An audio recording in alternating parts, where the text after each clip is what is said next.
G'day Reefers, I'm Cameron the Fish Guy and you're watching Gallery Aquatica TV. So I have to say it straight up, I hate cable management. I hate the amount of time it takes, I hate the pulling out the cords, working out what goes to what. It's my most hated job, and unfortunately some of the tanks that we do, it gets neglected.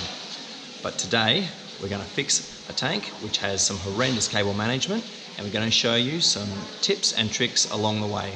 So first of all, let's have a look at this horrendous bird's nest of cables. It's over this way.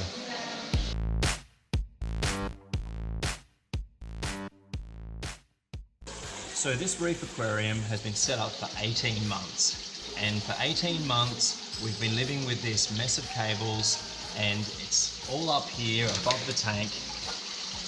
As you can see, we've got all of these lights. There's actually 14 lights in total, 2 lots of 7. And so all of these lights have just had their power supply shoved up through the hole in the top. And so we can't see which transformer matches which light. And if we have the problem that one of these lights or power supply fails, it's going to be incredibly hard to do anything with it. So we have to fix this. So what we're going to do, we're going to pull all of these transformers out of the hole. That's going to be a mission in itself. And we're going to use some slotted ducting. Now, slotted ducting is the key for what we're doing today, and I'll show you that in just a sec. But effectively, it's going to allow us to neaten all the cables and run them all together so that it's a much more attractive and practical way for us to have this lighting system. So let's have a look at the slotted ducting.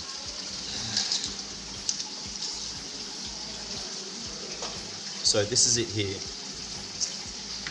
And what we're going to do is we're going to attach this up into the ceiling above the tank, and all the cables will run inside the slotted ducting, and they'll then put a cover over the top so it sits neatly above the tank and all the cables will be hidden.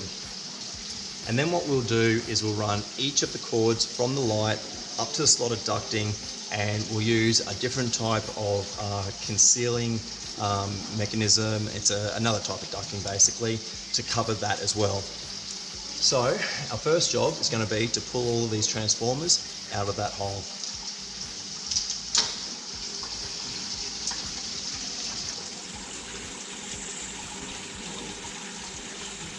It's difficult because I can't see where the transformers are. All I can really do is tug on them until I find one that's close to the hole and then pull it through. This is going to take ages. So when this tank was set up, this was the quickest way that we could have some sort of neat system, and it's time that we fix it. So I've just got one that I can see now, just fits through the hole. So I have to ensure that none of the power supplies or the ends, the power points, anything, we don't want anything falling in the tank, so I have to be really careful.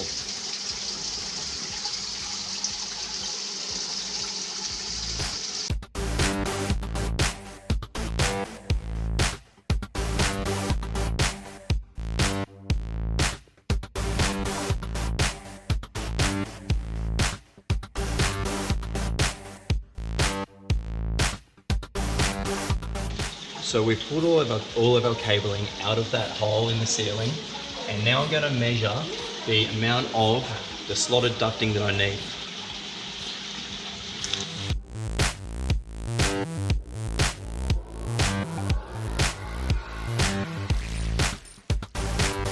Alright, so this is our length. Now I'm going to cut this using a little saw. Just this.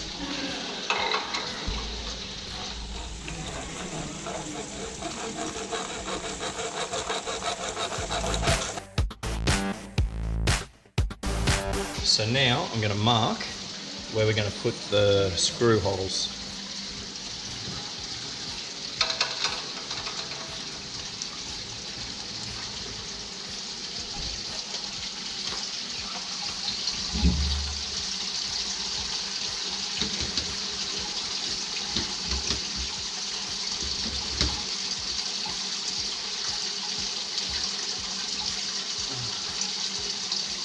We're a little bit lucky that when we installed these lights, we marked the position for the screws for the suspension kits. We marked everything so that we had it all evenly spaced out. So we still have those markings that we can use as a guide to make a nice straight line for all our cable management. So I've just drilled a pilot hole for the first screw. I've positioned the screw in through the slotted ducting, and it's good because it sits there quite neatly. The worst thing, well, the last thing you want is for a screw to fall into the tank and rust and contaminate with heavy metals. So anyway, I've got that in place, and I'll go find the pilot hole.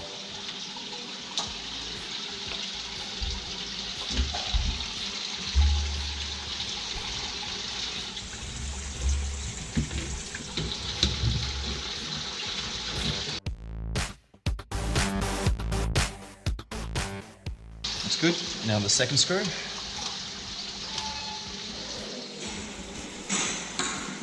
So I'll drill another pilot hole.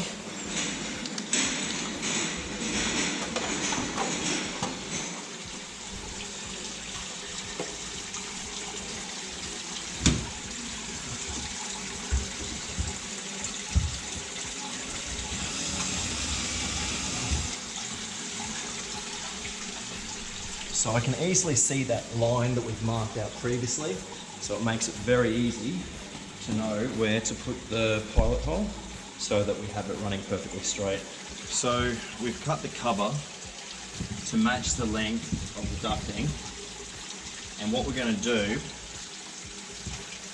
is feed the cabling up. I'm going to go in from the back just so it holds there, and feed it across. So I'm just going through the side like so, just so that it holds in position. And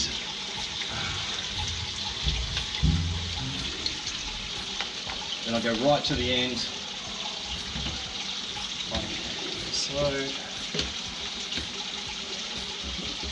Back in. Okay. So we're going to do this for each of the cords. Then these cords are going to be hidden behind a black corrugated ducting. And then our cover is going to go on like so. So it's going to sit like that. Then we're going to create a board for all the power supplies to sit on so that they're easy to access, and we can easily unplug them if we need to. Right, so finished with the slotted ducting pretty much. I think we'll go make this board now, get these power supplies up and on the wall. So we've just measured up the panels that we're going to attach our power supplies onto, and we've just come downstairs to the filter room, and we're going to cut the pieces up. So we've made ourselves a bit of a temporary board to house the transformers. So they're going to sit like so, and we'll pull this tight, and each of them will sit in line. And in the future, we'll replace this board with something a bit more weatherproof, something a little bit more aesthetically pleasing to match the white of the inside of the cabinet. But for now, we'll mount these up there.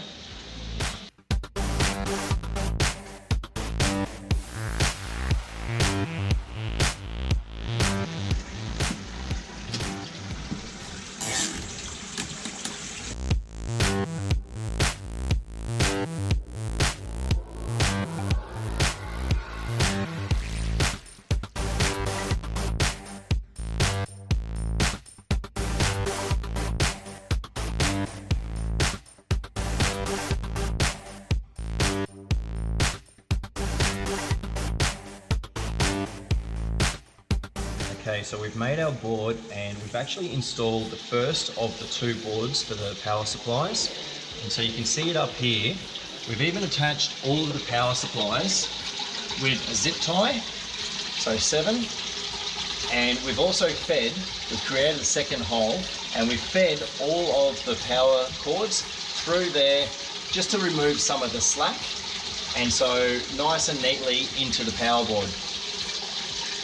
Each of the power supplies goes to the light up to our slotted ducting. We do have a bit of a mess up here. We might look at doing something with this in the future, but up to the ducting and then straight to the lights. So this is the corrugated ducting that I was talking about, and that just goes over the suspension cable as well as the power cord to the light.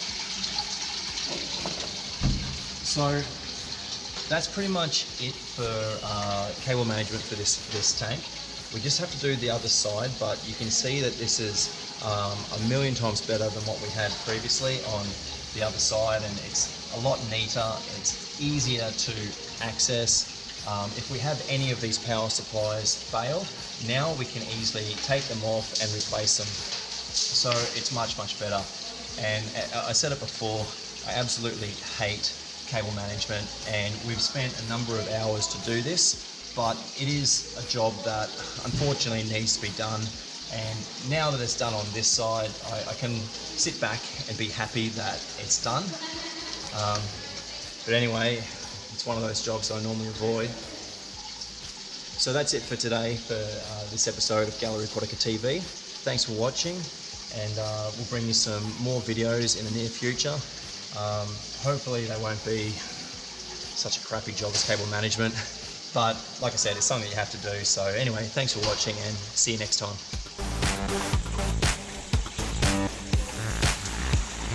So that's our video for today. If you enjoyed it, hit the like button, hit the subscribe as well. We'll be putting out videos every week showing a new tank with new products. There's going to be lots in all the videos. I'm Cam the Fish Guy, and keep on reefing.